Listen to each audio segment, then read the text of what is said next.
saja sebagai pengelola museum menjadi kewajiban kami untuk menyelamatkan bangunan museum, di mana bangunan ini setelah dilakukan penelitian oleh PDA, Pusat Dokumentasi Arsitektur, telah ditemukan banyak terjadi pelapukan pada material kayu pada bangunan.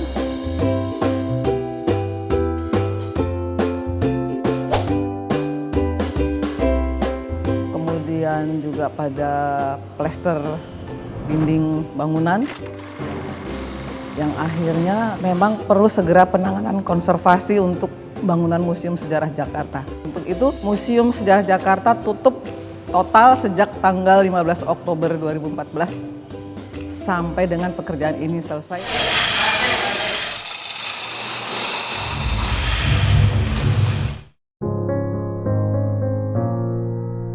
Penugasan yang saya terima, kita ada beberapa zona di museum, beberapa bagian ini ada bagian-bagian yang berbeda-beda yang harus diselesaikan. Contohnya kalau di bagian ini, di zona A ini, kebanyakan balok-balok besar, balok-balok lantai yang nanti kita bisa lihat di langit-langit, itu banyak kena rayap. Juga kusen-kusen.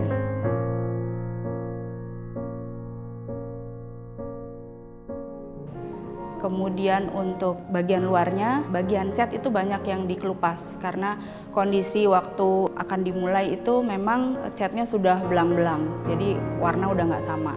Jadi ada pengelupasan cat juga, kemudian ada pengerokan plesteran sampai menemukan bata yang lembab. Pekerjaan penyelesaiannya adalah melapis kembali sampai cat yang bagus kembali gitu. Untuk di beberapa zona yang lain banyak pekerjaan mechanical electrical, instalasi untuk lighting, dan juga instalasi building automation system. Itu nantinya untuk rencana jangka panjang tahun depannya akan digunakan untuk memfasilitasi kebutuhan ruang tata pamer. Kemudian ada zona B dan E, itu adalah dulunya kantor UPK Kota Tua. Gedungnya sendiri sempat dijadikan kafe, jadi di bagian zona B dan E kita mengembalikan arsitekturnya ke arsitektur aslinya. Jadi bagian-bagian yang tidak sesuai dengan era pembangunan gedung ini kita buang dan kita kembalikan. Yang kena rayap sama seperti di sini diganti.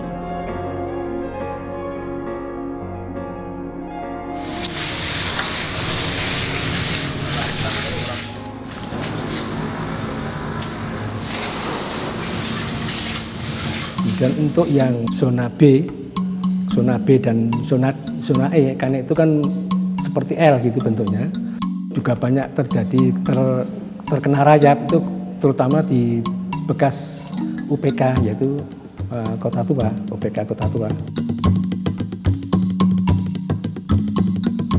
Nah, itu di situ memang banyak yang terkena rayap, kita ganti dengan kosan dan jendela baru.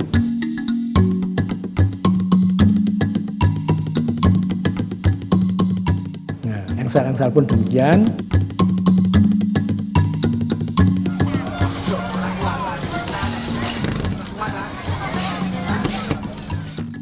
Kemudian bagian bawah ini lantai, itu yang lantainya keramik kita ganti dengan batu alam.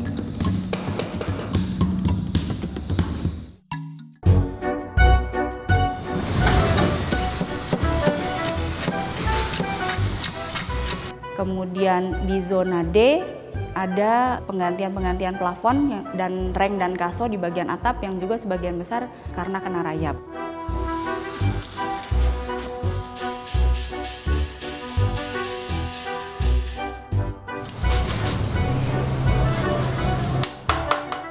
Ini selain daripada dinding luar seperti yang di zona A, itu di bagian plafonnya itu sudah mengalami kerusakan.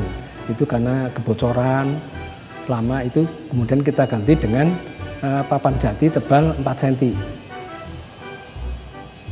Itu di bagian teras dan di bagian dalam gedung.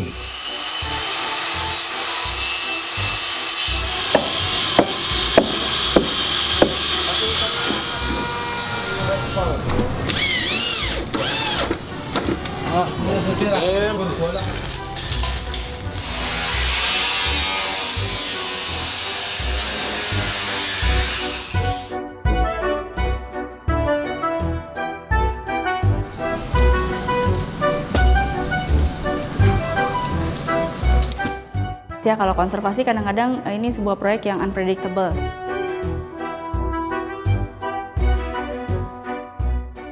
Waktu itu yang kelihatan adalah hanya cat yang sepertinya nggak rata dan bergelembung-bergelembung. Jadi keputusan awal adalah hanya mengelupaskan cat saja gitu, karena kita rencananya hanya mengecat ulang.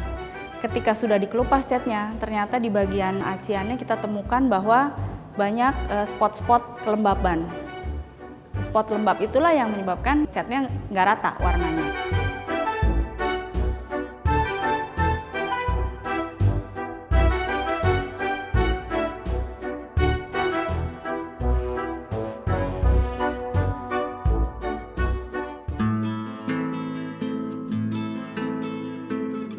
Karena sudah bagian ini sudah mengalami ada yang retak sama penggaraman.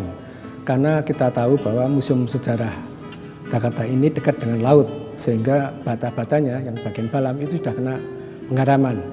Pada dasarnya dinding itu berdiri di atas tanah kan. Nah, di tanah ini pasti kandungan airnya tinggi.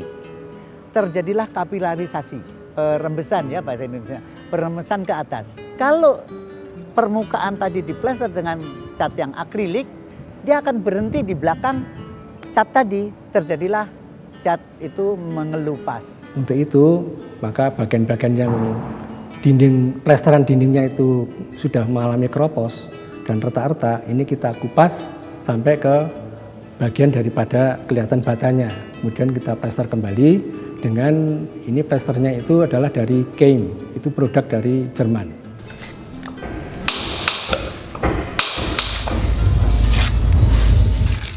Dan kita kasih anti penggaraman.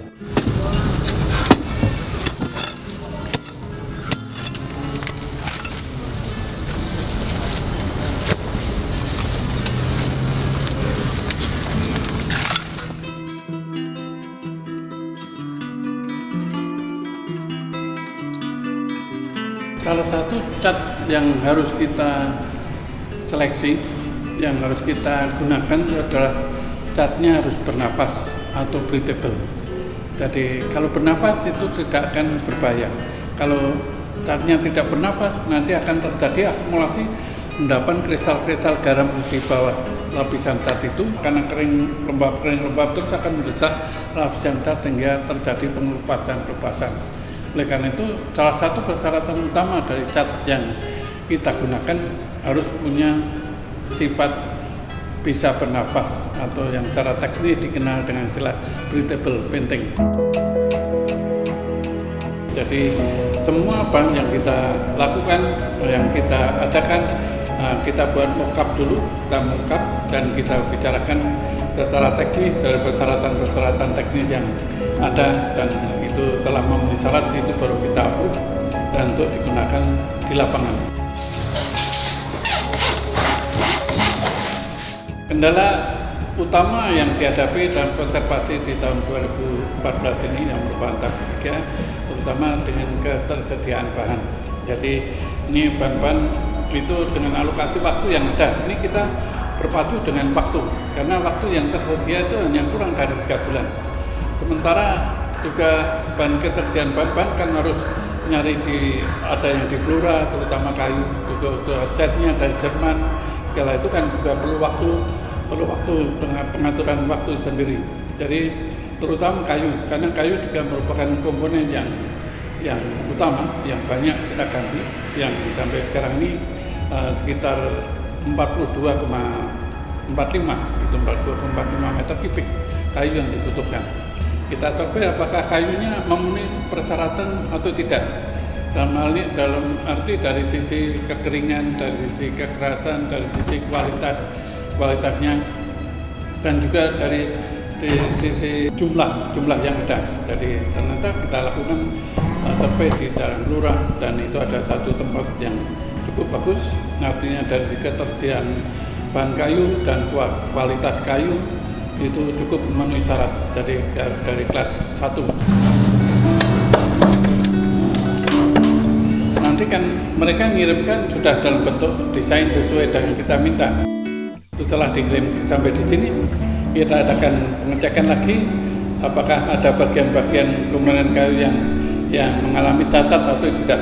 Kalau tidak, bisa kita approve. Tapi kalau masih ada yang cacat, maka kita minta untuk diganti.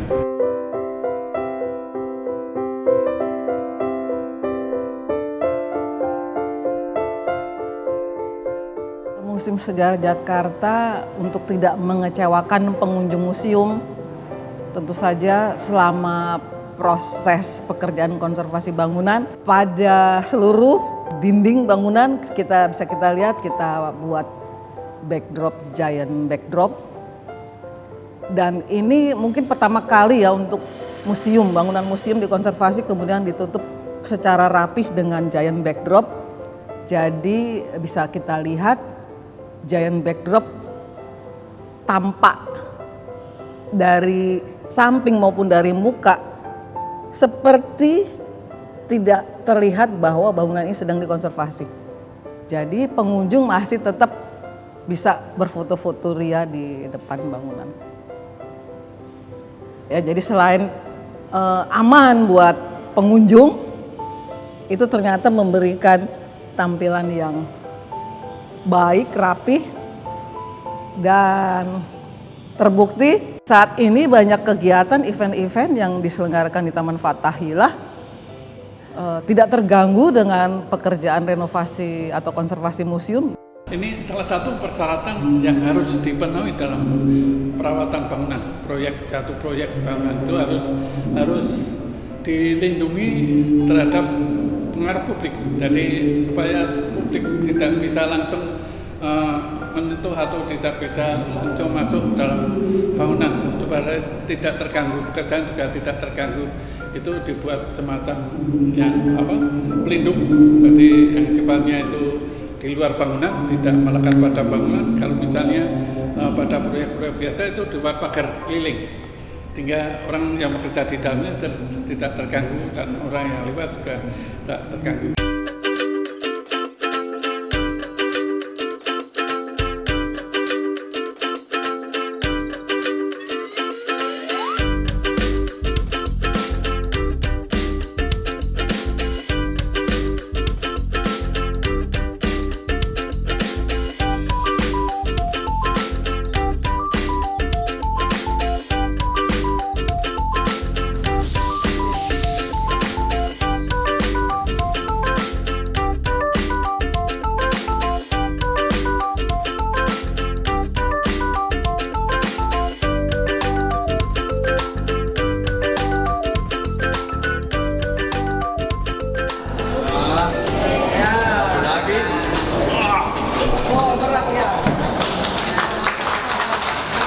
Harapan saya setelah dikonservasi bangunan Museum Sejarah Jakarta, kita lanjutkan dengan proyek berikutnya menata interior tata pamer permanen Museum Sejarah Jakarta yang akhirnya ini akan menjadi dedikasi kami kepada pengunjung museum untuk melihat tampilan baru pameran permanen Museum Sejarah Jakarta.